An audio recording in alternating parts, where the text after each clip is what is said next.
नमस्कार दोस्तों, आप लोगों का एक बार फिर से स्वागत है मेरे चैनल सुनील जानवी ब्लॉग्स पर। दोस्तों, आज मैं आप लोगों को एक ऐसी प्रेम कहानी के बारे में बताने वाला हूं जो कि पूरे उत्तर प्रदेश में काफ़ी प्रसिद्ध व लोकप्रिय है। दोस्तों, ये कहानी है बलिया जिले के गोरा के रहने वाले वीर लोरिक और सोनभद्र के अघोरी की रहने वाली मंजरी की। दोस्तों, ये एक ऐसी प्रेम कहानी है जिसे लोग आज भी याद करते हैं और इसकी निशानी सोनभद्र के मारकुंडी घाटी पर अभी भी मौजूद है। इस प्रेम कहानी को समझने के लिए आपको अघोरी के किले व उसके राजा के बारे में जानना बहुत ज़रूरी है। तो दोस्तों, अभी जो आप देख रहे हैं यह अघोरी का किला है और यहाँ का राजा मोलागत बहुत ही अत्याचारी राजा था। वह अपनी जनता पर अत्याचार किया करता था और उन्हें लूटता था। दोस्तों, यदि आपने पिछला ब्लॉग अघोरी का किला देखा है तो आप लोग जानते होंगे कि मोलागत ने इस किले को किस तरह हासिल किया था। दोस्तों, आप देख सकते हैं कि जिस किले के लिए इतना रक्तपात हुआ, यहाँ के राजा को बेरहमी से मार दिया गया, वह किला आज एक खंडहर बन चुका है और यह किला अब एक चमगादड़ों का घर है। दोस्तों, यह एक 5 मंजिला महल हुआ करता था। यह हम लोग फर्स्ट फ्लोर पर हैं। इसके नीचे 4 मंजिला और हैं और लोगों की माने तो नीचे के जो 4 मंजिला हैं उनमें बहुत सारा खजाना छुपा हुआ है, लेकिन वहां जाने का रास्ता किसी को भी नहीं पता है। दोस्तों, कई लोग खजाने के लालच में यहां अपनी जान गंवा बैठे हैं। तो दोस्तों, कभी भी अगर आप इस किले में आते हैं तो अकेले तो बिल्कुल ही मत आइएगा, और आइएगा तो कम से कम 2 से 3 लोग ज़रूर होने चाहिए। दोस्तों, आइए अब आगे चलते हैं और आपको अवलोकन कराते हैं अघोरी के किले का और आपको सुनाते हैं वीर लोरिक और मंजरी की प्रेम कहानी। तो दोस्तों, आइए सबसे पहले जानते हैं मंजरी के बारे में। तो दोस्तों, मंजरी अघोरी की रहने वाली थी। उनके पिता का नाम मेहर था, जो कि एक किसान थे और गांव में खेती किया करते थे।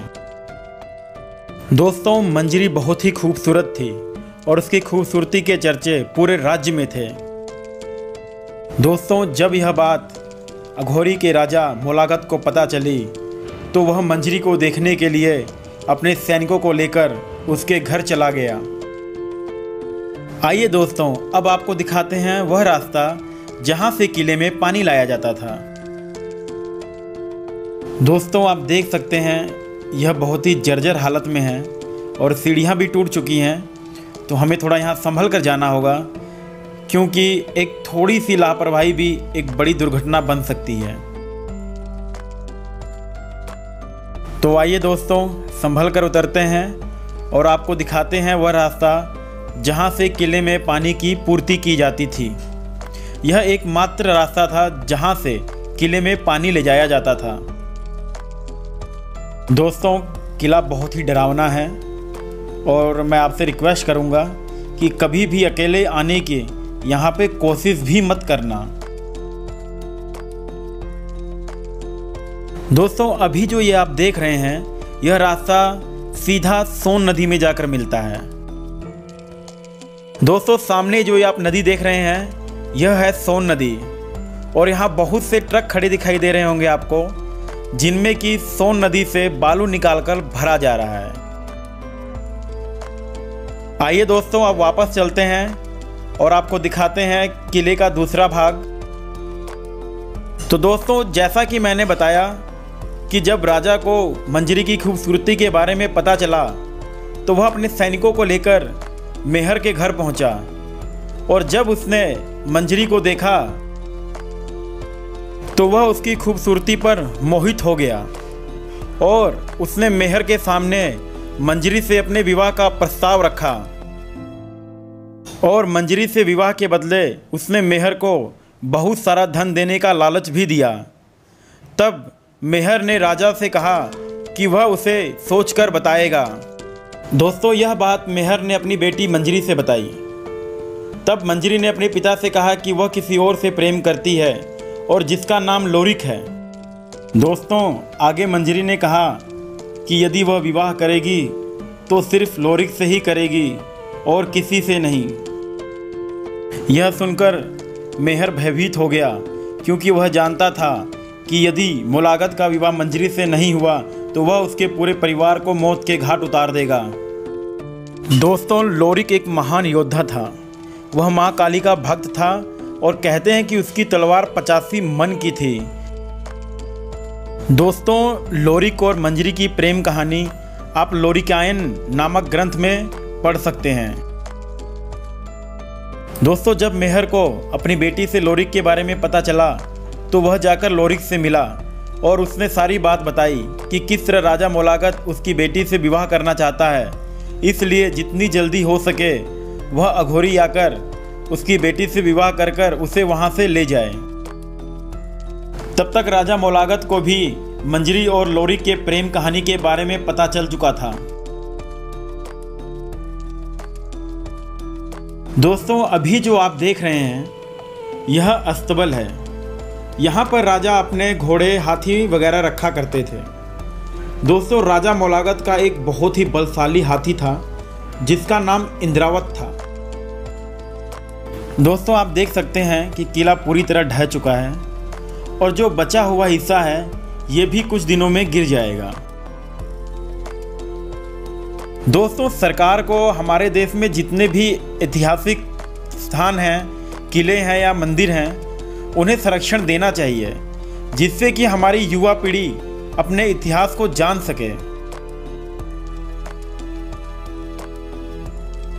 आइए दोस्तों, अब आपको दिखाते हैं बहुत ही खूबसूरत नज़ारा। आप देख सकते हैं कि किला कितनी ऊंचाई पर है और यहाँ नीचे देखने में कितना खूबसूरत दिखाई देता है। तो दोस्तों, ये था सोनभद्र का प्रसिद्ध अघोरी किला। आप लोगों को किला कैसा लगा कमेंट करके ज़रूर बताइएगा। दोस्तों, वीर लोरिक और मंजरी की कहानी को आगे भी जारी रखेंगे और आपको दिखाएंगे वह स्थान जहां पर वीर लोरिक और मंजरी की प्रेम कहानी की निशानी है। दोस्तों, जैसा कि मैंने पिछले ब्लॉग में बताया था कि यह किला होने के साथ साथ एक धार्मिक स्थल भी है और यहाँ पे जो भी आप मन्नत मांगते हैं वह पूरी हो जाती है। और जब मन्नत पूरी हो जाती है तो लोग यहाँ पर आके पूजा पाठ करते हैं और अपनी खुशी को इस तरह जाहिर करते हैं। आइए दोस्तों, अब चलते हैं मारकुंडी घाटी जहाँ पर वीर लोरिक और मंजरी की प्रेम कहानी की निशानी है। दोस्तों, हम लोग पहुँच चुके हैं मारकुंडी घाटी पर और यहाँ पर बहुत ही फेमस एक सोन इको पॉइंट है। तो आइए दोस्तों, अब चलते हैं इस स्थान पर जिसका नाम है वीर लोरिक पत्थर। और इस स्थान का नाम वीर लोरिक पत्थर क्यों पड़ा ये भी आपको हम बताएंगे। तो दोस्तों, जैसा कि मैंने बताया कि अब तक राजा मोलागत वीर लोरिक और मंजरी की प्रेम कहानी के बारे में जान चुका था और लोरिक भी जान चुका था कि जब तक वह राजा मोलागत को नहीं मारेगा मंजरी और उसका विवाह नहीं होगा। तो दोस्तों, अभी जो ये आप स्थान देख रहे हैं, यहाँ पर वीर लोरिक अपने 1 लाख बारातियों के साथ आया था और उसकी बारातियों में आम आदमी नहीं, सभी के सभी योद्धा थे। और यहीं पहाड़ी से उतरकर सोन नदी पार करके वह लोग अघोरी राज्य पहुँचे थे। दोस्तों, अभी जो ये आप हैंडपंप देख रहे हैं इसमें पानी नहीं आता है, तो यदि कभी आप इस स्थान पर आते हैं तो अपने पानी की बोतल साथ में ज़रूर लाएं। तो दोस्तों, जब वीर लोरिक की बारात सोन नदी को पार करके अघोरी राज्य पर हमला करने वाली थी तब राजा मोलागत ने बहुत कोशिश की कि वह वीर लोरिक को नदी के उस पार ही रोक ले, लेकिन वह ऐसा करने में नाकाम रहा। दोस्तों, वीर लोरिक के अघोरी पहुंचने के बाद राजा मोलागत और वीर लोरिक के बीच हुआ भयंकर युद्ध और इस युद्ध में राजा मोलागत का सबसे बलशाली हाथी इंद्रावत भी मारा गया। और इस युद्ध में इतना रक्त बहा कि अघोरी से निकलने वाले नाले का नाम ही रुधिरा नाला पड़ गया। तो दोस्तों, आप देख सकते हैं 85 मन तलवारधारी महायोद्धा वीर लोरिक को और साथ में है उनका घोड़ा मांगर।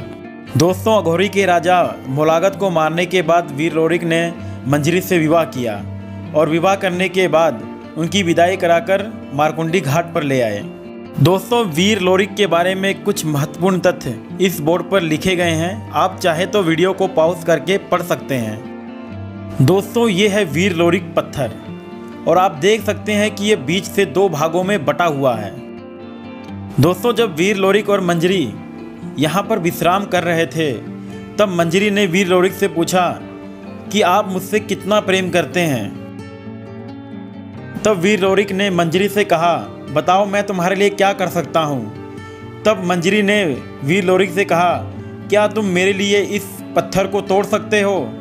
तब वीर लोरिक ने अपनी तलवार के एक ही वार से इस पत्थर के 2 हिस्से कर दिए। दोस्तों आप देख सकते हो यह पत्थर कितना बड़ा है और तलवार से इसके 2 हिस्से करना बहुत ही नामुमकिन है।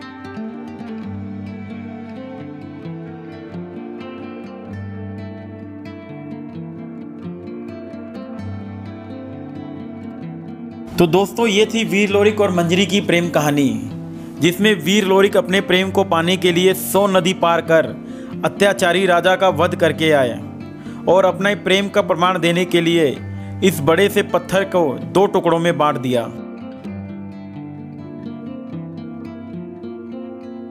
दोस्तों आज भी बहुत दूर दूर से लोग इस पत्थर को देखने आते हैं कि आखिर कैसे वीर लोरिक ने तलवार के एक ही बार से इस पत्थर के 2 टुकड़े कर दिए और अब यह एक पिकनिक स्थल भी बन चुका है। दोस्तों यहाँ से कुछ ही दूरी पर सोनिको पॉइंट है, जहाँ पर दूर दूर से लोग आते हैं और यह सोनभद्र का बहुत ही फेमस पिकनिक स्पॉट है, जहाँ पे लोग सावन के मौसम में ज़रूर आते हैं, क्योंकि बरसात के समय में यहाँ से मारकुंडी घाट का व्यू बहुत ही सुंदर दिखाई देता है। दोस्तों यदि आप सोनभद्र से हैं तो एक बार इस जगह पर ज़रूर आएं और यहाँ की प्राकृतिक सुंदरता का आनंद लें। दोस्तों आप लोगों को यह ब्लॉग कैसा लगा कमेंट करके ज़रूर बताएं और वीडियो अच्छी लगी हो तो लाइक, कमेंट और शेयर ज़रूर करें और दोस्तों चैनल को सब्सक्राइब करना मत भूलिएगा।